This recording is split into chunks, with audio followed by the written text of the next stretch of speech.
Hello guys, ഇന്ന് നമ്മളൊരു ഉണ്ണിയപ്പത്തിൻ്റെ റെസിപ്പിയാണ് കേട്ടോ. ഒട്ടും വിചാരിച്ചതല്ല ഈ ഒരു റെസിപ്പി ചെയ്യണമെന്ന് കേട്ടോ. കാരണം പെട്ടെന്നാണ് ഞാൻ ഈ റെസിപ്പി ചെയ്യാൻ തയ്യാറായത്. കാരണം എന്താണെന്ന് വെച്ച് കഴിഞ്ഞാൽ നേരത്തോടുള്ളൊരു ഇതിന് വേണ്ടിയിട്ട് ഒക്കെ ആക്കി വയ്ക്കുകയൊന്നും ചെയ്തിട്ടില്ല കേട്ടോ. കാരണം എന്താണെന്ന് വെച്ച് കഴിഞ്ഞാൽ ഇതിപ്പോൾ ഉണ്ണിയപ്പം ഉണ്ടാക്കുമ്പോൾ എപ്പോഴും നമ്മൾ കാണാം കുറച്ച് മണിക്കൂറുകൾക്ക് മുമ്പ് അല്ലെങ്കിൽ അത് കലക്കി സെറ്റാക്കി വെച്ചതിന് ശേഷമാണ് ഉണ്ടാക്കുന്നതായിട്ടാണ് പൊതുവെ ചെയ്യാറുള്ളത്. അതുപോലെ ഞാനും അങ്ങനെ തന്നെ ചെയ്തിട്ടുള്ളത്. പക്ഷേ അങ്ങനെയൊന്നും കലക്കി വയ്ക്കാൻ എനിക്ക് കൂടുതൽ ടൈമൊന്നും കിട്ടിയില്ല കേട്ടോ. അപ്പോൾ പെട്ടെന്ന് ഉണ്ടാക്കിയ ഒരു റെസിപ്പിയാണത്, ഈ ഉണ്ണിയപ്പത്തിൻ്റെ റെസിപ്പി കേട്ടോ.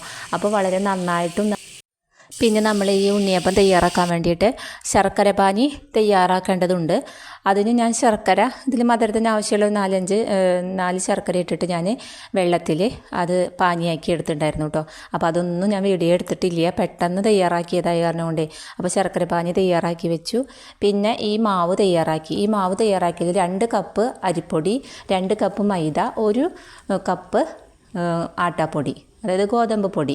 ഇത് ചേർത്തിട്ട് ഉപ്പ് ചേർത്തിട്ട് മിക്സ് ചെയ്തിട്ട് ഈ ശർക്കര പാനിയാണ് അതിലേക്ക് ഒഴിച്ചത്. പിന്നെ അത് കൂടാതെ നമുക്ക് ചെറുപഴം ഉണ്ടല്ലോ, പാളയംകുടം പഴം ഒരു 3 എണ്ണം, അതും കൂടി ഇട്ട് കൊടുത്തിട്ട് നന്നായിട്ട് കുഴച്ച് ചേർത്തു കേട്ടോ.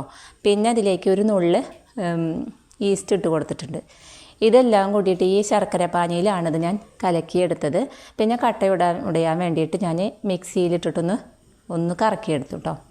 അങ്ങനെ ഈ ഒരു രീതിയിലാണ് എടുത്ത് അരച്ച് നമുക്ക് അരയ്ക്കാമെന്ന് വെച്ചാൽ മിക്സിയിൽ അടിച്ച് കിട്ടിയത് കേട്ടോ. പിന്നെ വെളിച്ചെണ്ണ നമ്മൾ ചൂടാക്കി വന്നതിന് ശേഷം കുഴിയപ്പ തട്ടിലേക്ക് നമ്മൾക്ക് ഓരോ കയ്യിൽ ഒഴിച്ചു കൊടുത്തു. പിന്നെ എങ്ങനെയാണെന്ന് വെച്ച് കഴിഞ്ഞാൽ ഇത് ചെറിയ ഉണ്ണിയപ്പത്തിൻ്റെ തട്ടായിരുന്നു, കുഴിയായിരുന്നു. അപ്പോൾ കുറച്ചാണ് ഞാൻ ഒഴിച്ചു കൊടുത്തത് കേട്ടോ. ഉണ്ടാക്കി വന്നപ്പോൾ നല്ല ടേസ്റ്റ് ഉണ്ട്, നന്നായി പൊന്തി വരികയും ചെയ്തു. പിന്നെ നല്ല പദം ഉണ്ടായിരുന്നു, നല്ല ടേസ്റ്റും ഉണ്ടായിരുന്നു. നെയ്യൊക്കെ ഒഴിച്ചുണ്ടാക്കുന്ന ആ ഒരു രീതിയിലാണിത് തയ്യാറാക്കി കിട്ടിയത്. പക്ഷേ ഞാൻ നെയ്യ് ഒട്ടും ചേർത്തിട്ടില്ല. വളരെ നല്ല ടേസ്റ്റ് ഉണ്ടായിരുന്നു. അപ്പോൾ ഞാൻ കലക്കി വെച്ചിട്ട് ഏറെ നേരമൊന്നും എടുത്ത് വെച്ചില്ല, അപ്പം തന്നെ കലക്കിയതിന് ശേഷം ഉടനെ തന്നെ ഉണ്ടാക്കുകയാണ് ചെയ്തത് കേട്ടോ. അപ്പോൾ ഒരുപാട് സമയം എടുത്ത് വെച്ചിട്ട്, അല്ലെങ്കിൽ 5-8 മണിക്കൂർ മാറ്റി വെച്ചിട്ട് രാവിലെയൊക്കെ കലക്കി വെച്ചിട്ട് ഉച്ചയ്ക്ക് ഉണ്ടാക്കുന്നു എന്നൊക്കെ കേട്ടിട്ടുണ്ട്. അങ്ങനെ തയ്യാറാക്കുന്നുണ്ട്. പക്ഷേ ഇത് ശരിയാവുമോ എന്നുള്ളൊരു സംശയം ഉണ്ടായിരുന്നു. പക്ഷേ എനിക്ക് വളരെ പെർഫെക്റ്റായിട്ട് നല്ല രീതിയിൽ തന്നെ തയ്യാറാക്കി കിട്ടി കേട്ടോ. അപ്പോൾ വീട്ടിൽ എല്ലാവർക്കും ഇഷ്ടമായി. നല്ല ചെറിയ ഉണ്ണിയപ്പം, ഇനി ഇതിനേക്കാളും ചെറുത് ഇതിലിപ്പോൾ ഈ കുഴിയുടെ അനുസരിച്ച് നമ്മൾക്ക് ഒരുപാട് കുഞ്ഞ് ഉണ്ണിയപ്പം ഉണ്ടാക്കണമെങ്കിൽ കുറച്ച് ഒഴിച്ച് കൊടുത്താൽ മതി. അപ്പോൾ കുഞ്ഞു ഉണ്ണിയപ്പം ഞാൻ ലാസ്റ്റിൽ ഉണ്ടാക്കുമ്പോൾ പിന്നെ കുഞ്ഞു ഇതായിട്ട് ഉണ്ടാക്കിയെടുത്തു കേട്ടോ. അപ്പോൾ നല്ല മധുരമൊക്കെ നല്ല പാകത്തിനായിരുന്നു.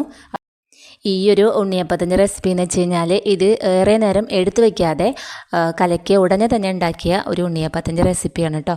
പിന്നെ ഇതിലേക്ക് ജീരകവും എള്ളും ഞാൻ ചേർത്ത് കൊടുത്തിട്ടുണ്ട് ഈ മാവിലേക്ക് കേട്ടോ. എന്നിട്ടാണ് ഉണ്ടാക്കിയത്. അപ്പോൾ എല്ലാവരും ട്രൈ ചെയ്ത് നോക്കോ, ഫീഡ്ബാക്ക് അറിയിക്കോ. ആദ്യമായിട്ട് കാണുന്നവരുണ്ടെങ്കിൽ സബ്സ്ക്രൈബ് ചെയ്യാനും മറക്കല്ലേ കേട്ടോ. ഇഷ്ടപ്പെട്ടാൽ ലൈക്ക് ചെയ്യണേ. ചാച്ചാ.